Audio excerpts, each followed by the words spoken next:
and I shall be your moderator for tonight. Before we begin with our panelists, I would like to introduce you to the Student Alumni Committee of FRCRC and give you a little detail about the event tonight and what is in store throughout. The Student Alumni Committee was formed under the body of the Alumni Association of FRCRC to better coordinate with the CRC alums across the world and showcase their incredible achievements in the multitude of fields. The Alumni Association of FRCRC is made up of our dynamic alums who are faculty members of the college, with the objective being to serve as a bridge between the existing students and thousands of alumni world over. We wish to do this by organizing multiple interactive sessions, webinars, and connecting existing students with the talents of the alumni so that they may benefit from these experiences. Moving on to the event tonight, the event will be in the form of a panel discussion with our own esteemed alumni as panelists. The discussion will revolve around our main topic for this evening, which is about further studies and how to effectively equip yourself for it. Our panelists are highly knowledgeable about the subject, having gone through the process themselves and emerged successful.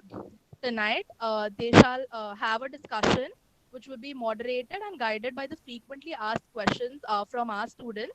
And our panelists will try and answer them and regarding the possibilities, costs, and opportunities of higher studies abroad. Tonight's discussion will be moderated by me, Marina Fernandez. I am currently a third-year IT student at FRCRC, and I am also the operations head of the Student Alumni Committee. We have a co-moderator, Cyril Vargas, who is a third-year production student and is the committee head. I am personally thrilled to be here because, like all of you in the audience, I too have a dream to study abroad and explore the possibilities outside of our country. And like many of you, I hope to gain some clarity by hearing with the experiences of our alumni. Before moving on to the discussion, I would like to introduce you to our panelists for the event. First being Mr. Achal Shah. He is a graduate of batch 2013 production engineering. As soon as he stepped out of FRCRC, Achal took up a job and spent 5 years at Godrej and Boyce, where he made his way from the purchase department to helping the CDO rebuild the Innovation and Design Center. Along with his job at Godrej, he initiated and co-founded an NGO with the focused idea of spreading mental health awareness on mental health in Mumbai. Achal moved forward on pursuing post-graduation from the Kellogg School of Management, Northwestern University. He completed his degree of MBA in Strategy and Operations and MS in Design and Innovation in 2020 itself. He recently finished a stint at Venture Capital Fund based out of Chicago and is currently working at Deloitte Consulting's Chicago office as a management consultant. We are glad to have you, sir, as our panelist for the event. Thanks, but please don't call me sir. Yes. Achal is just fine. Yes, okay. Next panelist is Maria Ali. She is a graduate of batch 2016 Electronics Engineering. Immediately after moving out of FRCRC, Maria pursued an MS in Computer Engineering from the Purdue University of Engineering in Indiana. During her course, she contributed and worked with several startups and government organizations. She interned with the well-reputed company IBM, and with her excellent performance, she's currently working as a product manager for IBM Security. When not at work, Maria is really enthusiastic and spends time reading, brewing coffee, and seeking her next outdoor adventure. She is passionate about empowering the future generation with knowledge and skills related to tech and cybersecurity, and for which she has already started this initiative by co-founding an NGO based in Georgia, especially for women. She always enjoys a good conversation about tech and spends time with her loved ones. Thank you, Maria, for being our panelist for the event today. Thank you. And like Achal, I don't think we've ever heard such good words about ourselves when we were in CRC. So thank you so much. Next up is Janvi Pavale. She's a graduate of batch 2010 of my branch, that is Information Technology Engineering. After graduating as an IT engineer, she took up a job as an IT sales executive and made her way into being a project lead at InfoStep, now known as Delta Technologies. As a quality consultant, she has improved business processes at Capgemini. The challenges of new product development at Godrej Consumer Products Limited and Kotak Life Insurance led her to become an innovation manager and a keen strategist. She enjoys learning and developing products that touch upon the daily lives of people. A proud alumnus of FRCRC, she is now pursuing MS in Business Analytics at the University of Illinois at Chicago. She is a driving enthusiast, a food fanatic, and a trained Bharatanatyam dancer. Janvi, it is amazing to have you as a panelist. Thank you, guys. Thank you. I feel really old, but thank you so much. Our next panelist is Slavi Coelho. She is a graduate of batch 2018, Computer Engineering. Soon after graduating from FRCRC, she applied for a master's in data science at the Simon Fraser University. She completed her post-graduation in April 2020 itself. She is currently working as a data scientist at Hall HR Logistics, Vancouver, Canada. In her leisure time, she enjoys answering questions on Quora. She is also enthusiastic about writing technical blogs on Medium and making an open source contribution. Thank you, Slavi, for joining us. Thank you so much. I'm really looking forward to this session. I really appreciate all our panelists for taking the time out and being a part of this event and taking an initiative for helping the students and motivating them. Before getting started with the discussion, I would request all the audience to please mute yourselves and switch off your cameras. Please post the questions in the chat box and I will post them to the panelists during the session or at the end. Thank you. So let's begin with the discussion then. My first question is to Achal. Why did you choose to pursue further studies in abroad rather than in India? What's the difference? Because I have many friends whose parents are asking them to explore master opportunities in India itself. So could you tell us about your thoughts about this? So I was born and raised in Bombay. I did my, what do you call it, junior college in Vile Parle, and I went to Bandra for, undergrad. So I was like living in this little bubble my entire life, and I really wanted to get out. I wanted to get out of it, and I wanted to explore other cultures. I wanted to explore. I wanted to live on my own. Like I wanted that sense of independence, and I kind of got that sense that okay. I think studying abroad might be a good way to do that. And it was a choice between obviously MS or MBA, and I chose the latter because I'm not very technically inclined. Okay. So that's why I chose to do my MBA, and when I chose to do it abroad because I wanted to explore countries outside of India. Yeah, that's an incredible answer. Like, makes sense. The whole experience would be different to going into another country and studying. My next question is to Janvi. Since you had work experience prior to applying for further studies, how much difference does it make? And like, what would you recommend us also to actually work before actually applying for further studies? Yes, most definitely. I think work experience really gives you that practical hands-on knowledge, based on the concepts that you've learned all through your 4 years. And honestly, doing projects in college and then immediately taking up like another education will just put you in that small circle of just doing projects within the people right? Getting and communicating to the people outside really develops you professionally. You get to know how businesses work, because ultimately, unless you want to do your PhD for like 5 to 7 years, I will really recommend you guys to work at least for 3 years minimum, because that's when you understand how processes work within businesses. And to be very honest with you, you actually know what you do not want to do.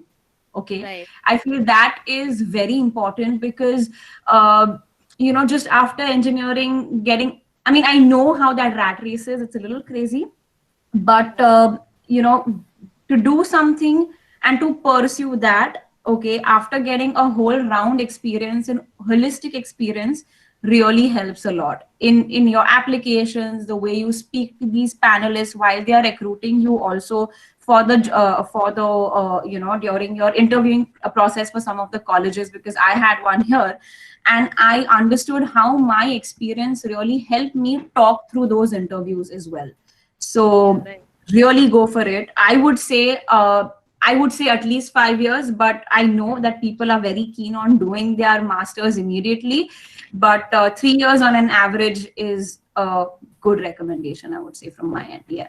Yeah. I would Wow, actually that like gives a to lot of add to that. clarity. Yes. Yeah, Yes. I'd actually like to add to that. So I was recently looking for jobs with no experience and as a fresher. And when you are here looking for jobs, you're competing with people who have much more experience than you. And I was among the youngest in my class, actually. So I think there are three categories of people. One, who are competing with experience and they have a lot to talk about. Second is that class of people who come as freshers but shine out like irrespective and they do their best. And then there's a third category who just come out as freshers and have just like an above average profile. So I think that's the category that struggles a lot. So if you're coming straight out of undergrad, you make sure that you make yourself well equipped to compete with the people who have experience. So yeah, that's definitely going to be a plus when you're looking for a job here, and that's your ultimate aim. So yeah. Yeah, I completely agree with Slavi there. I mean, I was one of those people who just got out of college and went and did my master's, and somehow, luckily, things went okay. But really judge this for yourselves. If you think that you have good enough projects under your belt, you've done your internships and really done your internships, not just, a resume, pen on paper kind of thing, but you've really built yourself to, like Slavi said, compete with all of these people. Then that's it for you. If you want to do it, then you need to put in that hard work during your 4 years of engineering. Yeah. Right. I think I'm with Janvi on this one.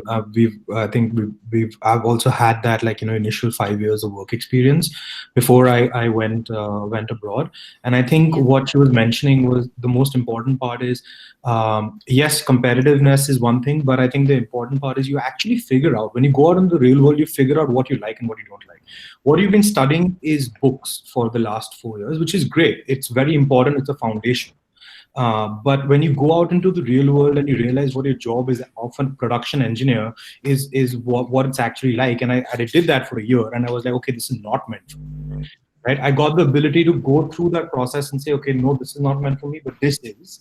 And now I want to specialize in that. So that I think is a very powerful thing to have. Just one more thing to say to that. This question is such a loaded one because there can be so many different aspects, and people's situations can also affect when you can go, like financially, who's dependent on you, what your situation is in terms of your family. There are a lot of factors that play in. But to Achal's point, if you're gonna really try to find out what you want to do and you don't want to do, make sure that job is something that falls in the category of things that you think you could do. If you're a production engineer and you're joining Accenture and you're calling that work experience, I don't think that counts.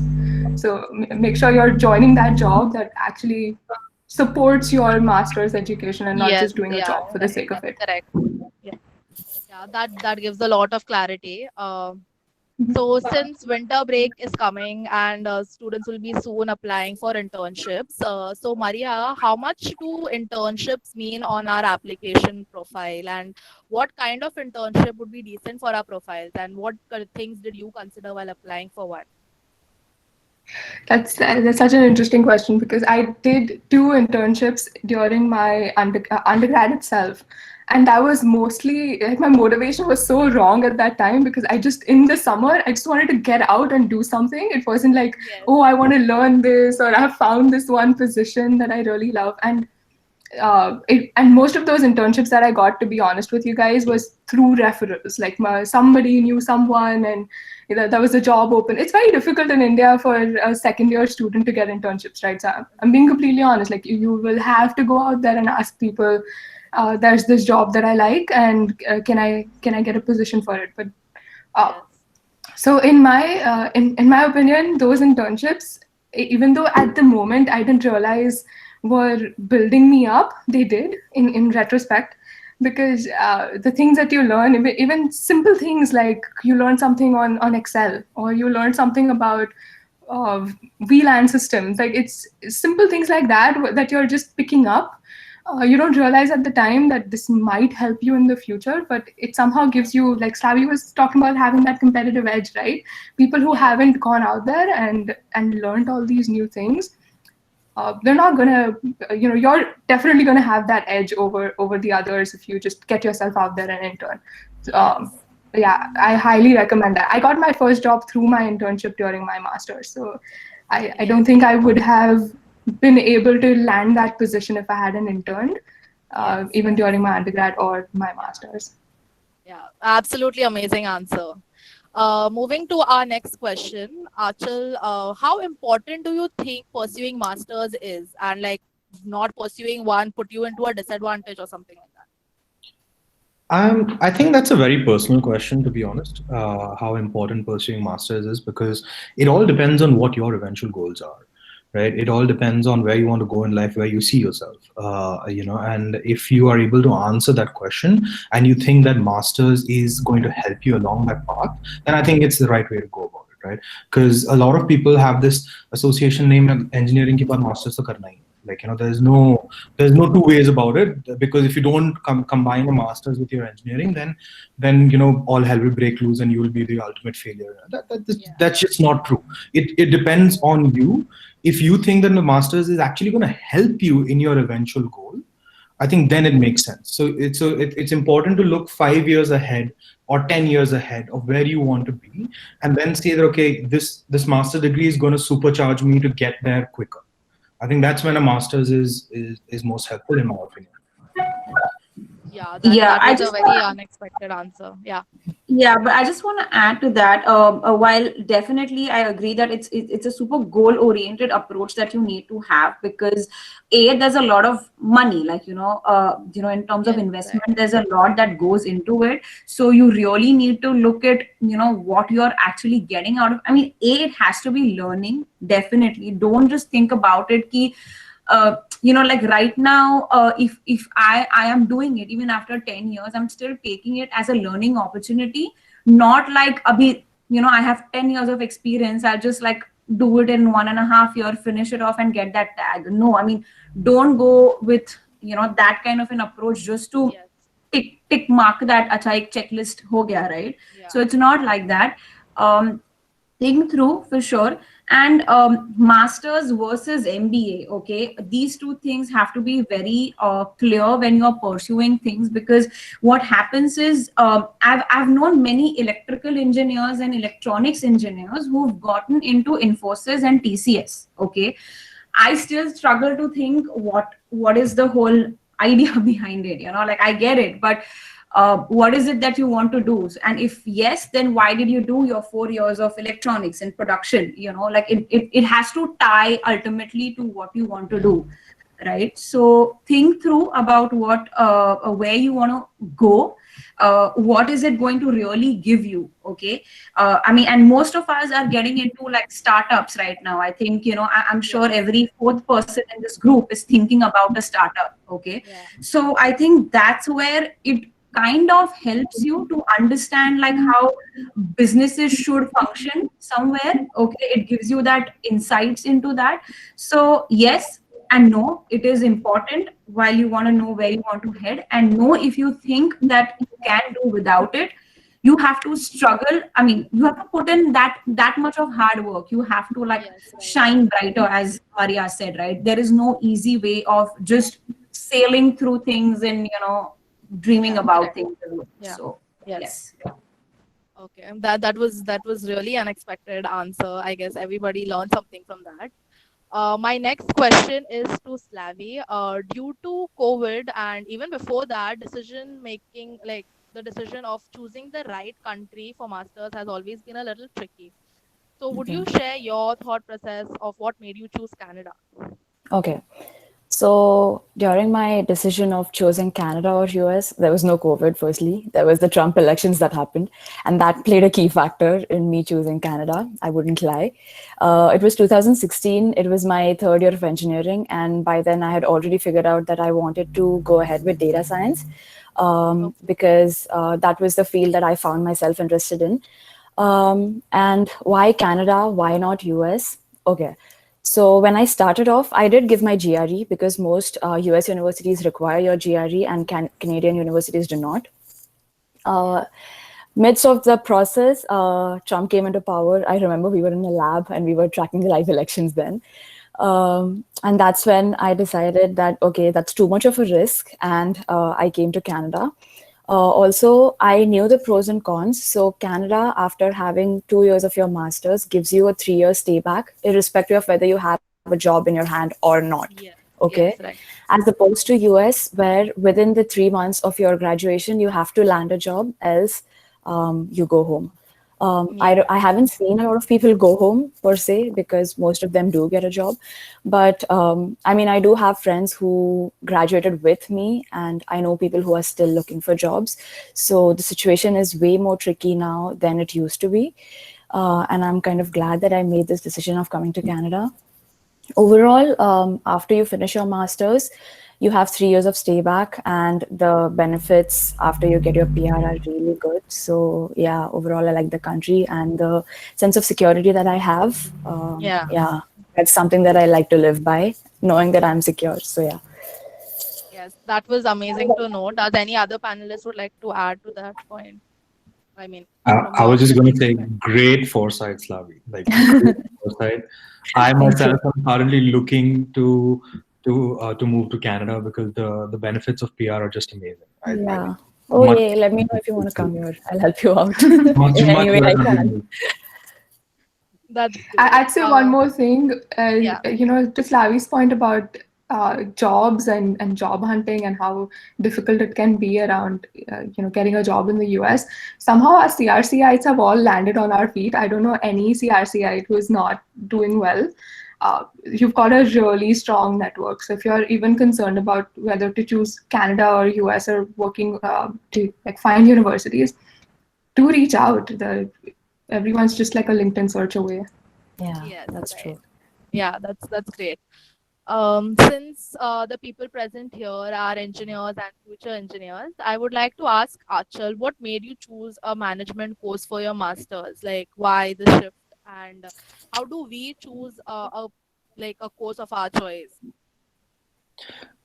So for me, this is once again my personal story. I was, like I mentioned before, I wasn't very technically inclined. Okay, Yeah, production, getting through 4 years of engineering was a real tough thing for me. Okay, yeah, okay, I know you have like a question on KTs somewhere, but just to share this very, very quick story. First year of engineering, first semester, out of six subjects, I got five KTs. oh my God, Okay, okay, so throughout the year, throughout my first year, second year, third year, I wasn't just great at engineering. It's just point blank. I'm not a great engineer, right? I knew that. So I think that self-awareness kind of told me that, okay, I'm in this. I need to get through the 4 years, and I need to discover what I'm good at, and that's what kind of guided my eventual journey towards management. And I think that's what kind of should guide you in your career. Like going back to that, should I pursue my master's or not question? It's all about understanding what you want to do eventually in life. So if your goal is, I want to be a great computer engineer, it makes a ton of sense for you to do your master's as soon as a year of experience, or immediately after, etc. But if your goal is not defined, like mine wasn't at the end of engineering, I knew I had to get that kind of experience to find out what I was really good at. That's when I found out what I was really good at is when I started applying for my master's, right? So I think that it's important. It's a personal decision. You need to be able to be self-aware of what you're good at and what you're not good at, right? And I think, I don't know if I answered your questions in a very roundabout way, but I may. I'm not sure. No, but yeah, it still makes sense that you need to know what exactly you want, and it doesn't really matter what your undergrad, course was.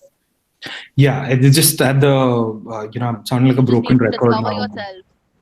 Yeah, I'm sounding like a broken record now, but that's just for me. That was just true for my entire journey. I was constantly discovering what I was good at, and that kind of helped me focus on what masters would help me the best. Yeah, that's still good. Like, it was wonderful to know about this. Now that we've covered how to choose a country and like the course of your choice, it comes down to which universities to apply. So, Janvi, could you please tell us how did you shortlist your universities to apply for, and what criteria and factors did you consider while during the process of shortlisting, like whether the ranking, the fee, any references? Right. So the thing is, I first looked at the kind of courses that I wanted to pursue. So in my head, it was business analytics primarily or MIS. Okay, because these fields again are very open. They do not like really tie down to a specific function. Okay, for example, an analytics person can be good in supply chain, he can be good in sales, he can be good in marketing, in terms of he can do analytics for sales, analytics for marketing, everything. Okay, so it's a whole round kind of a course that it gives you. So that was first thing. Then obviously selecting the kind of university, say top 15 or 20 universities in India which offer in US, sorry, which offer the MS business analytics course, right? So this was a lot of research in terms of obviously Google. I also had a lot of people back here who had done this course or who was just graduating, though this field is just about, I think, 5 to 6 years old, not too old. Okay. So Okay. you had a lot of information and data which was kind of available with people. Okay. So checking sites like US News, that sort of gives you the ranking of all of these colleges. Specifically going to their websites, very honest with you, to understand the Yeah. courses and their differences. I think Yeah. that is very, very crucial to do, because there are some nuances between the offerings of one college versus the other college, and you do not want to land up into again doing something that you don't want to do.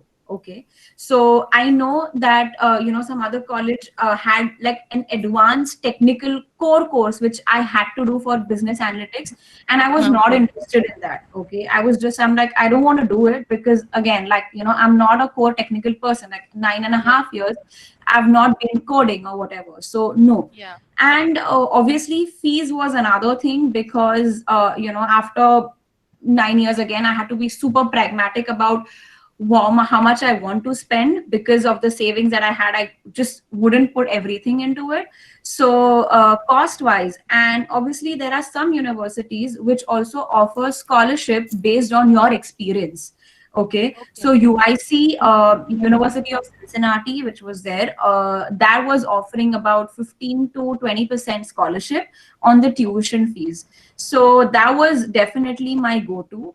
And that time again, because I didn't like academically back in engineering, I was not a topper, so I didn't have those kind of scholarships and those things lined up for me. So the work really helped. Okay, what I, again, in the SOPs and in the applications and stuff like that, especially for the course, the way I tailored my content, okay, in order to ensure that I get in the first place. Because again, I did not apply for like tons of colleges. I applied only to 4 colleges. I had selected my cities very categorically. It was like New York, Chicago. I was not even keen on the West Coast for some reason. Okay, so and one was Cincinnati. So that's it. It was very specific. It was very thought through. And if you guys want to reach out, I mean, I can, tell you all separately how I went about it. It's like a super long story. But specifically, you need to know the colleges which offer good courses, what is the differentiation, and the fees. I think these 2-3 things really matter a lot. Yeah. Because to be honest with you, the faculty is good. Okay, overall the faculty is good, and especially if it's a public university like UIC is a public university, you have a lot of exposure to researches, to a lot of internal projects. Professors are really open over here. They come and speak to you and all of that. So approaching people is definitely not difficult here. So yeah, that is what I would say. We have one question in the chat box. It's coming from Upmanyu. He's asking, can you suggest any foreign university good for cybersecurity? Any of you, like I guess Slavi or any one of you? I think Maria is the right candidate for that. Okay. Yeah, so from my experience, Georgia Tech and Carnegie Mellon have really good cybersecurity programs, but there are multiple other schools that are coming up with really good cybersecurity coursework. Even on the West Coast, I think there are a few. So if you want a longer list of like medium range colleges and high range colleges, or like ambitious, I think they used to call it ambitious colleges. It's like ambitious, safe, and something. It's been 4 years. I've forgotten the terms, but if you want to reach out, I am happy to help with what to look for, what research to look for. MIT is of course good, and I'm reading the chat too. Yes, MIT, go for it. I think just to add to the previous question, in terms of what college to consider, I think you should reach out on LinkedIn to the current students and the recent grads. They'll tell you the best scenario of the colleges that you are getting into. So get the insider scoop. For sure, get the insider scoop. Another thing I would say is, if you're looking for research type positions, or if you're looking to do a master's thesis, like some of us, I know I have, and I know some people on the call who have. If you're looking to do that and go towards the research realm, please look at the research that the professors are doing. Reach out to them beforehand. See if they have open positions and funding. That will help you choose your university as well. Okay. That was incredible. I mean, the answer was really amazing.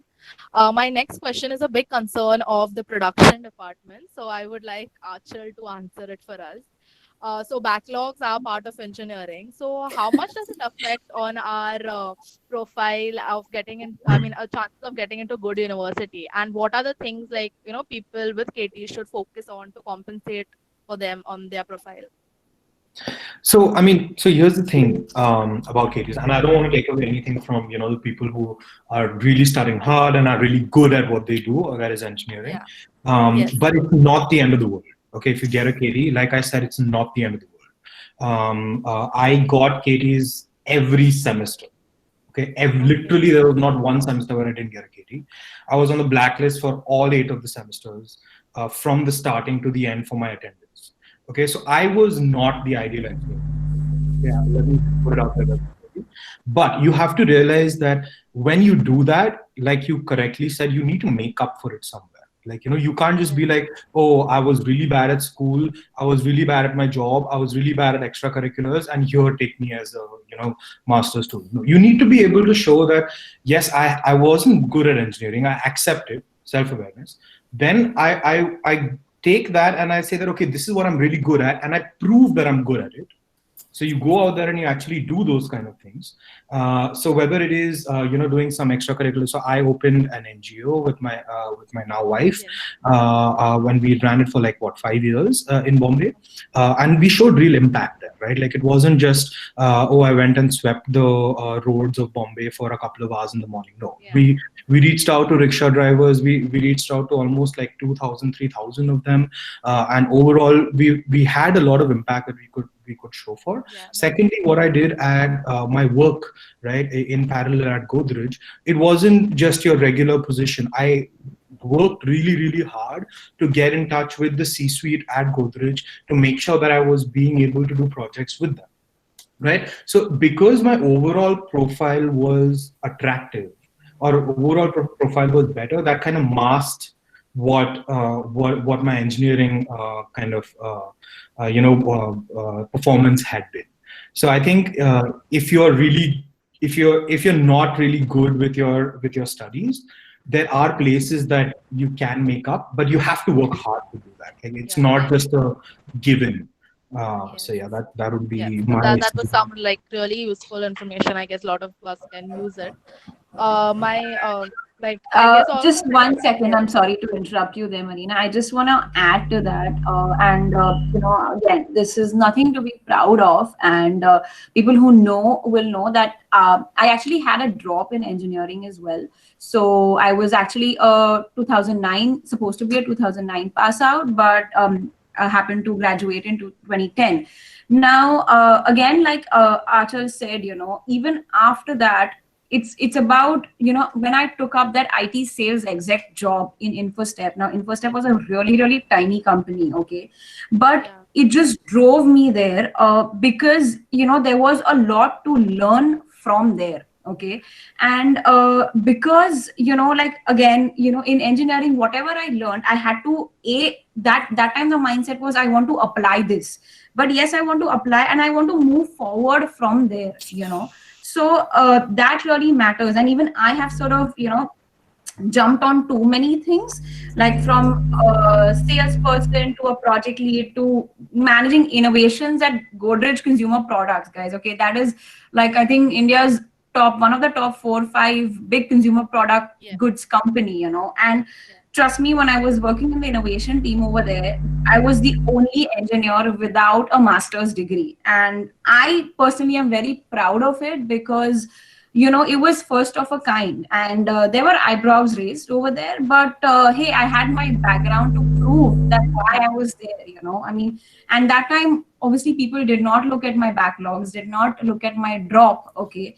And yeah, even while applying here in the universities, it did not matter. It just did not matter at all.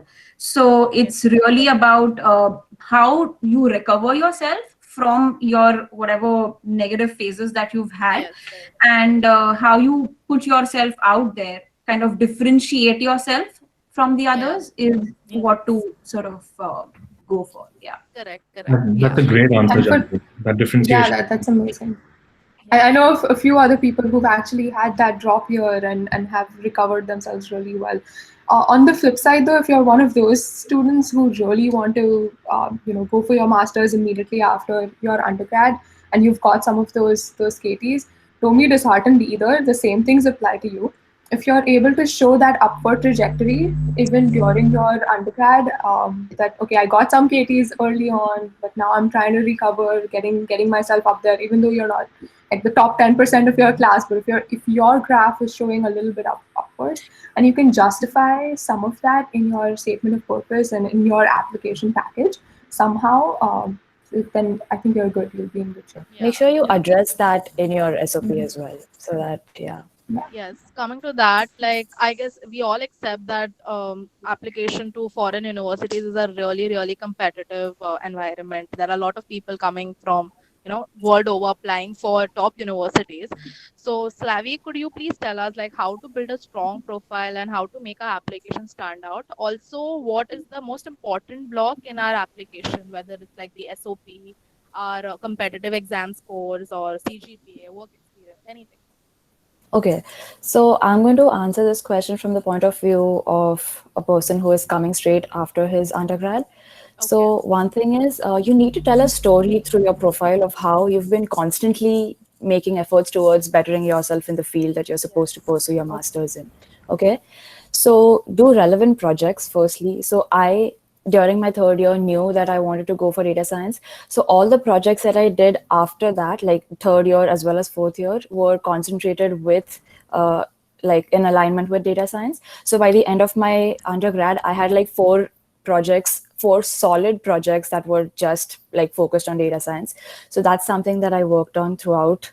After that, I did get an internship. So do that. There are a lot of people who need freshers like you, be it paid, unpaid. You need the experience. You need things to write on your resume as a fresher. So you need those. Get internships. Be part of hackathons. That's a really hands-on experience that you get. In fact, you guys have one coming up tomorrow. Just take advantage of it. Also, collaborate with your professors. To write research papers, okay? If you're from computers or IT, reach out to Professor Mahendra Mehra. He'll help you out, definitely. So yeah, and what I'm trying to do here is I'm trying to get things in my profile, in my code, and then spread it over a course of 2 years, just to say that I have done so much and that I differentiate myself just from being an academically bright student or not. So yeah, I mean, I think the way I did it was every year I tried to do at least 3 to 4 things that would set my profile apart from a normal engineering graduate. Yes. And that's how I got an edge, I think, over others. Mainly, I did focus myself a lot on the projects of data science, and I hosted them on my GitHub. So make sure you do have a GitHub if you're a computer engineer to showcase your skills as well. Just doing it is not enough. So yeah, also a lot of volunteer work and NGOs do put you up there in the spotlight. So yeah, and make sure that you highlight all of this in your SOP when you write it. Yes. From So, the sorry, just want to quickly cover this from people who are looking to their MBAs. It's a slightly different approach, especially if you're applying for MBA abroad, whether it be US or Europe, wherever. Your profile, because at this point in time, usually you already have 5 years of experience. You want to focus on what I term as like 3 basic tiers. Like if you look at it as Maslow's hierarchy, right? Like you have your basic tier, which is essentially your GMAT score, your GRE, your GPA, which almost all people who are applying would have, like, a decent to a great score. On top of that, what people start looking at in your application is kind of your work experience. What did you do? Where did you do it? And how did you do it? Right? Which is basically your daily work, the thing that put money into your account every month. And then on top of that, which is the topmost, which kind of really starts differentiating you from other candidates, is your leadership experience, your extracurricular activities, how have you made an impact above and beyond your job profile. So I think those are the 3 key components when you start looking at an MBA application abroad. yes. So that's what was my next question to Maria, especially because she was the cultural secretary of student council, if I'm not wrong. And how exactly has like that she was very active, like she had a very extracurricular life. So how exactly did that help you? And like, to what extent would you recommend our students to be a part of like tech teams or councils or anything like that? Just a short answer. Yeah, it really helps, to say the least. If it doesn't help on your resume, if it doesn't help on your application, it just helps build character. You learn so much by just being around these people who are motivated to do something, which in hindsight seems like, oh, I was organizing a tech fest or a cultural fest. It doesn't seem like a big deal, but the lessons you learn from there take you a long way. Yes. There's still so many stories that you can just tell people. But if you're looking for so there again, I'll say this and I'll end. I know you asked me to keep it short. So if you're looking to do an MBA or go towards the business side of things, yes, being on one of these councils, like the student council, will help you in some way. If you're looking for more of a technical future, then definitely join those tech teams. It does help. Yeah. Thank you. That was really wonderful. I just wanted to tell you, I remember I was in my first year when you were the CSEC, and I still have that Tech It Lightly t-shirt with me. Oh my God. Wow, I'm just happy that you guys remember me as the cultural secretary. Of course. Sometimes I forget myself. So, Janvi, since you're currently studying, what kind of research work did you, work on and had on your profile that, and what kind of impact does research papers have on applying for further studies? I'm sorry, you just broke up. I did not understand your question. I'm saying that, like, since you're currently studying, what kind of research work did you have on your profile? And how exactly does that help you? Research work, well, I think I will say whatever work I had, the work experience that I had itself was a research work. Okay. Because again, I for me, like for my profile and for my applications, the whole college, the academics part did not really work at all.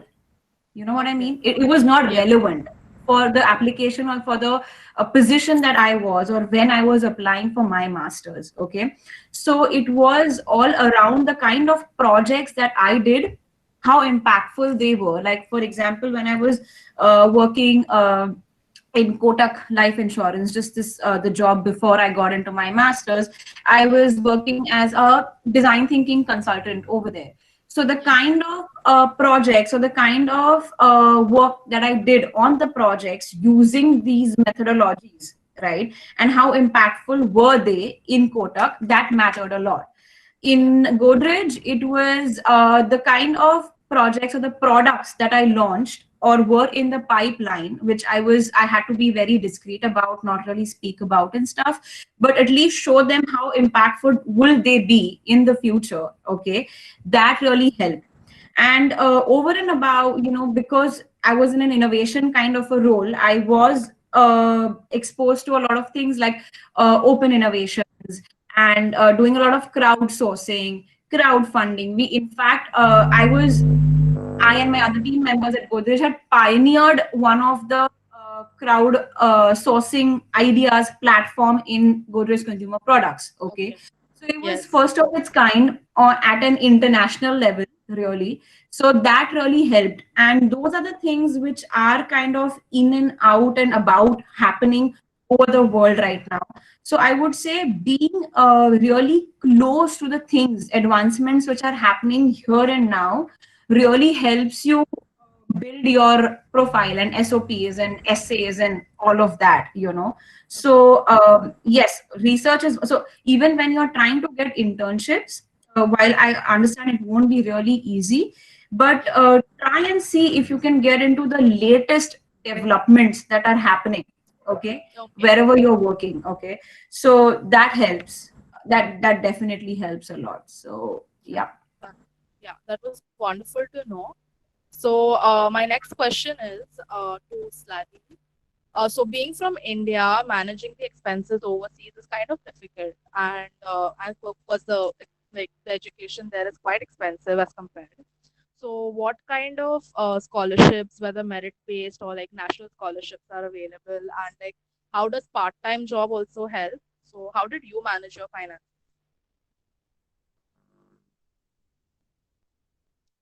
Slavi, your mic is muted. Yeah, thanks for that. So mine was a professional master's program, as I was saying, and we did not have any funding for our program. So it had to be completely managed by ourselves. The way I went about it is I took an educational loan. So as soon as you get an offer letter, there's an estimated tuition fee that's mentioned on it, for which you can apply for a loan.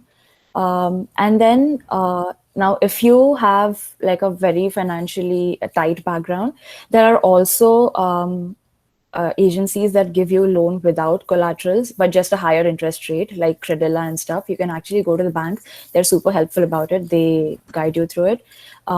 Yeah, so I took a loan for my tuition fees, and for Canada, it's generally a little less expensive than US.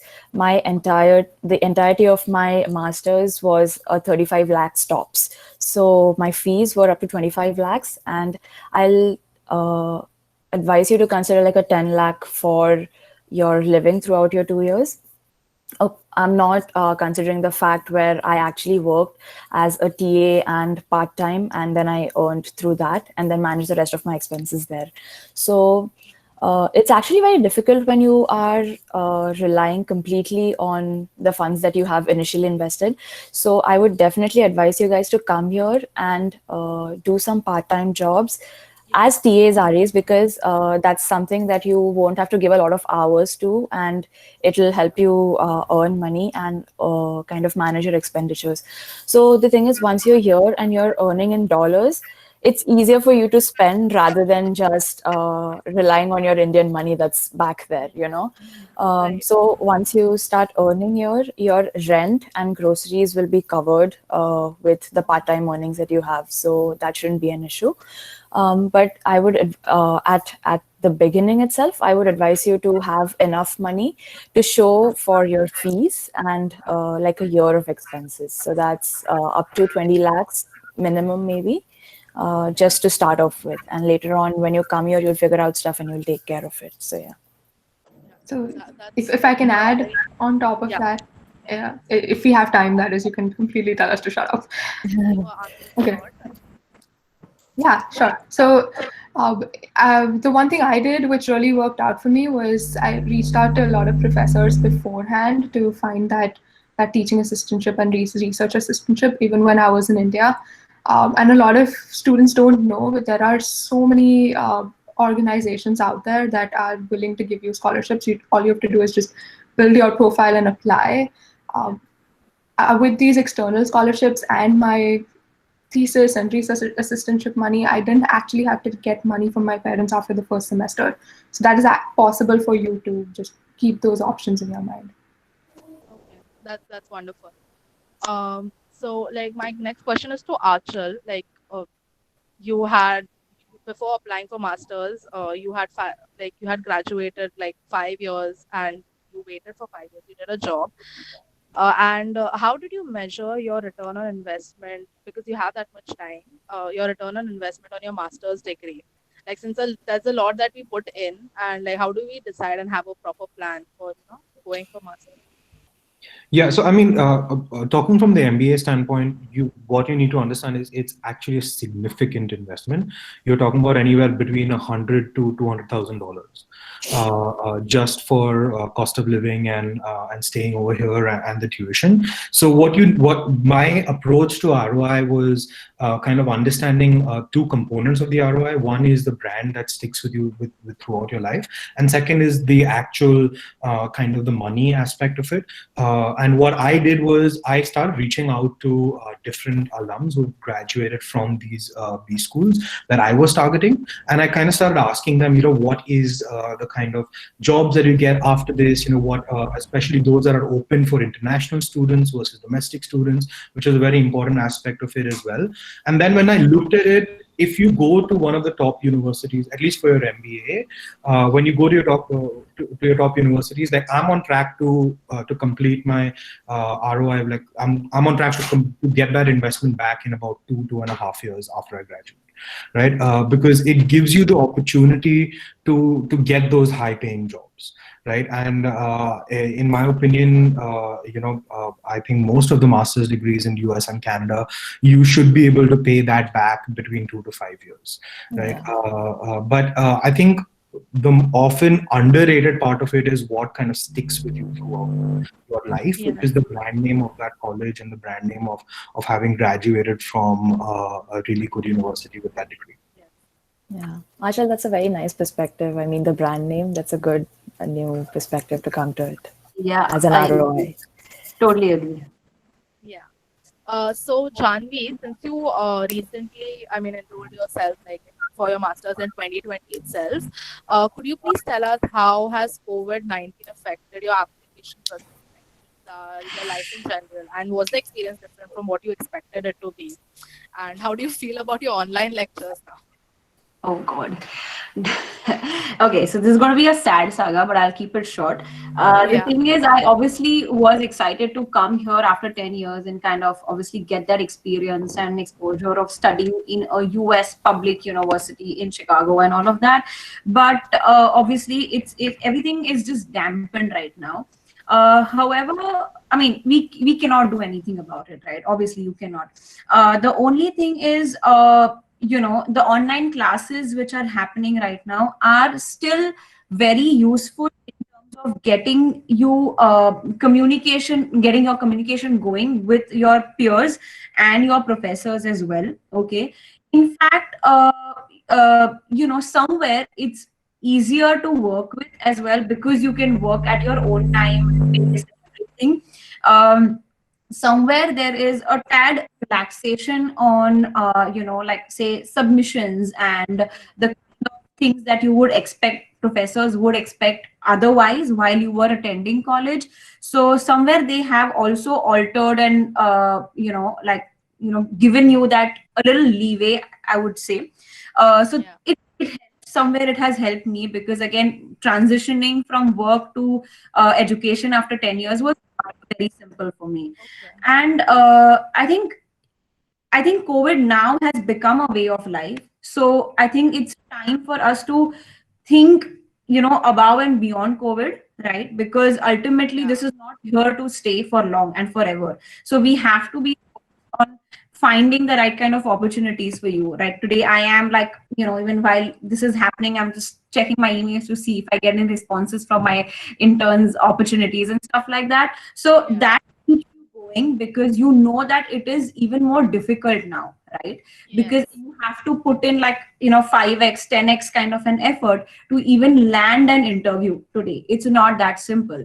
So it kind of also grooms you to be a lot more tolerant, a lot more patient, and lot more to a lot of these things. So I would say take COVID as a learning, okay, and move ahead instead of kind of cribbing and sort of whatever. And I think Slavi has done a wonderful job of getting her way out and landing the kind of opportunity that she wanted. And I think so is Maria today. So obviously it's not stopping you from anything. So even if you are thinking of pursuing today, just be a little mindful, because you will think about the cost, the ROI right now, because whether coming here and doing it or doing it from there, is it really good enough or whatever it is. So you will have to think about that only for yourself, okay? But I think in the current situation, it's better to take a break right now and like look maybe 2 years down the line and then come for your masters. I mean, definitely like a year, I would say that, like, think about it, because as things kind of smoothen out by next fall, probably by August 2021, things should start looking up. So don't rush yourself for your spring and your summer intake right now. Give your GREs and GMATs, because anyway that's applicable for like 3 years, I believe. So that score still stays with you. So yeah, and I think in the meanwhile, also look at opportunities in India, because a lot is coming up right now, and just do that, because since everything is moving virtual right now, it just opens up a vast ocean of kind of things which can just fall in your lap without doing too much really. So yeah, that's interesting. So we've reached the last question for the panel discussion, and I would like to ask this to all our panelists. So, what experience from FRCRC helped and contributed towards getting a master's of your choice, and anything that you've missed in college that you suggest us to get involved in? I think Achal should answer first because I think he's in a hurry. Sorry. Yeah, sorry. My work laptop's already open. Sorry, what was the question again? Any experience from FRCRC helped you to contribute? I mean, like, getting into the masters of your choice, or like anything that you've missed in college that you want us to get involved with or something? I think what Maria was saying, right? Like, get involved in those kind of things that interest you in your career. If you're tech oriented, go to those tech committees. If you're more leadership oriented, get to those, those GSEC kind of positions. I think those really help. I wasn't a part of any of those, and I think that is the one thing I really regret. I wasn't super active during college, but I think one of the experiences that really helped me was I was a founding member of the Rotary Club of Father Agnel. And I think that experience was truly spectacular, because I got to meet a lot of our seniors. I got to learn from them, and I think that's important. If you're in your first year, in your second year, start reaching out to people 2-3 years ahead of you to understand what it's like. I think that was one of the most impactful experiences for me, and kind of opened my eyes to the whole community side of things as well. Yeah. Okay. Maria, you can add your experience. Yeah, like I said, get involved. Some people tend to be shy during their engineering, especially the first 2 years, and then little do you know, third and fourth year is here, and you've like missed out on so many experiences that you could have had. So really get out there and don't. I know it's difficult to think 10 years ahead or 20 years ahead as to what you want to do. Find that next thing and just do it. That's what I would suggest. Yeah, Slavi, you can go next. Yeah, one thing that I would really like to point out here is please maintain a LinkedIn account as early as possible, and make connections. Reach out to people in your universities, like the targeting universities, so that you have a better idea of what's coming for you. Also, one more thing that I really want to put out there is please participate in technical hackathons and be part of technical teams. It really will give you an edge over the others. So yeah, I mean, everybody does extracurriculars in some way or the other, but it's important, equally important, to make yourself technically sound so that you know if you want to pursue your master's or MBA or not, you know. So yeah. Janvi, please go ahead and tell me about. Yeah, I'll just wrap this up quickly. I think the LinkedIn one that Slavi mentioned is like really important. So go and just do it right away. I think also while tech hackathons, I was not a part of it, but I was a part of a lot of sports and all these extracurriculars. And it sort of gave me the opportunity of understanding what leadership is, because in the second year or in the third year itself, I was the captain of the throwball team. I was the captain of the TT team, and like the football inter college and stuff like that. We went to other colleges to understand how people work over there. So indirectly, it was helping me to build relationships or to understand how to work with other people. So that kind of leadership kind of automatically comes within you. Also, keep speaking to your professors. While I was not in the good books, I had to reach out to them for my work, right? So you still have to, because these teach you difficult conversations, okay, and which are really important again in today's life. So go out there, even if it is your HOD and like the other likes of the placement officers and stuff like that. Try and seek more and more information from them, because that's going to be super useful for you guys. So, yeah. That was amazing to know from all of you, and I really hope that your experiences have motivated and inspired students here. I would like now request you all to please fill in the feedback form mentioned in the chat box. And also a warm invite to everyone for our tomorrow's panel discussion on exploring the startup dream, plan to execution at 7:30 p.m. itself. We have our esteemed alumni as our panelists, and the session is going to be very informative and interesting. Check the chat box for the registration link as well. It's my great pleasure to now deliver the vote of thanks, concluding the event here. It was a privilege to hear all of you and all your opinions and thoughts put forward by the panelists and the questions asked by our students. For this, I would like to thank our wonderful panelists for taking the time out of your busy lives and helping to guide and motivate our students to pursue It was their our dreams pleasure. of a higher education. The Alumni Association of FRCRC, including our dynamic faculty members and various other alums who helped make this event possible. And of course, our keen and energetic student audience who not only learned but also contributed to the discussion through their questions. And lastly, I would love to thank my colleagues at the Student Alumni Committee, without whom it would have not been possible to coordinate and manage this wonderful event. Finally, a big thanks to all of you present here. And I hope that, like me, you too have more clarity and motivation to focus on pursuing your education abroad and getting into those universities. Yeah. Thank you so much, Marina, for I having think I us. really enjoyed this, and it was really good to give back whatever little I think I could back to my college. So, it felt really nice, and thanks for the opportunity. Yeah, thank you. Thank you for joining us today. Yeah, thanks a lot, guys. I really enjoyed this. Feel free to connect on LinkedIn and ask more questions if you guys have any. I was just going to say. Yeah. Thank you. Thank you all. Thanks. All right. Thank you. All right. Yeah. Bye-bye. Bye, guys. Bye, Janvi. Bye, Marina. Bye, Savi. Bye, Marina. Thanks. Bye, Janvi. Bye, Cyril. If you're still here, see you.